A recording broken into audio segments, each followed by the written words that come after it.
are working on word problems and multi-step word problems. So I always have the students read it independently, and we talk about the RDW process, so they do read it themselves. After that, then I read it to them, and I sign it. Then the D is for draw, and the W is for write. So Miss Portillo's cats weigh 6 kilograms. Her dog weighs 22 kilograms, more than her cat. What is the total weight of her cat and dog? So there are two parts here. We know how much the cat is. Cat weighs 6 kilograms. So I'm going to draw part of a tape diagram. It's going to say 6 kilograms, and this is my cat. The dog weighs 22 kilograms more than her cat. So here's the cat, but the dog is going to be more. So this is 22 kilograms more. I'm doing a plus sign because I know with more, I'm going to have to add. So this whole part right here is the dog. And as you can see right here, my question, well, actually my question is down here, sorry.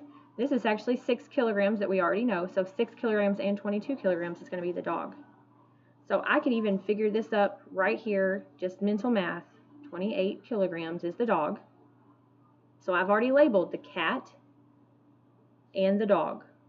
But our question, our big question is, what is the total weight of her cat and her dog? So we're trying to see how much the cat and the dog is 28 kilograms, how much they weigh together. You could draw for that part, we could do a number bond.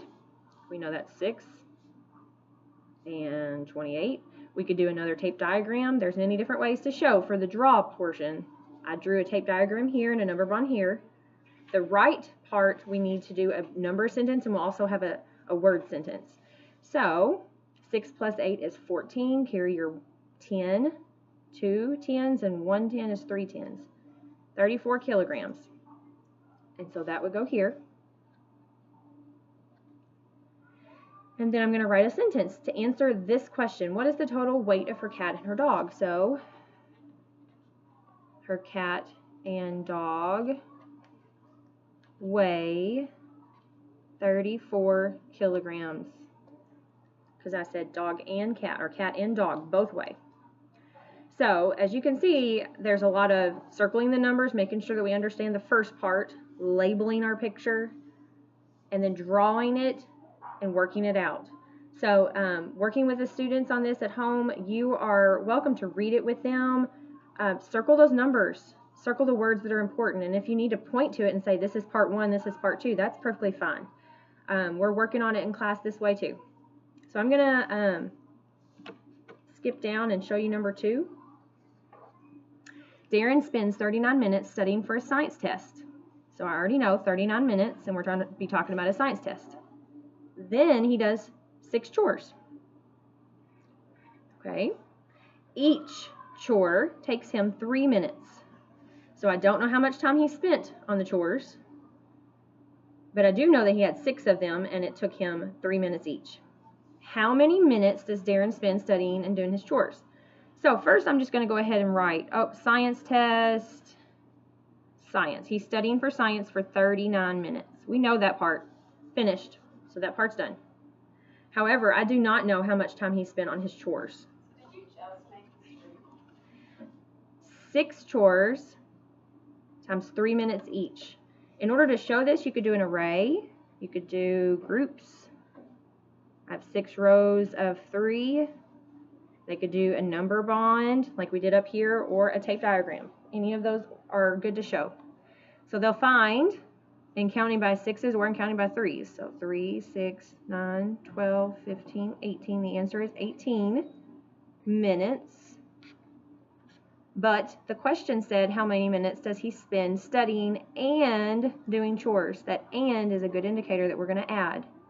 So we have our 39 minutes and our 18 minutes. That means I'm going to add.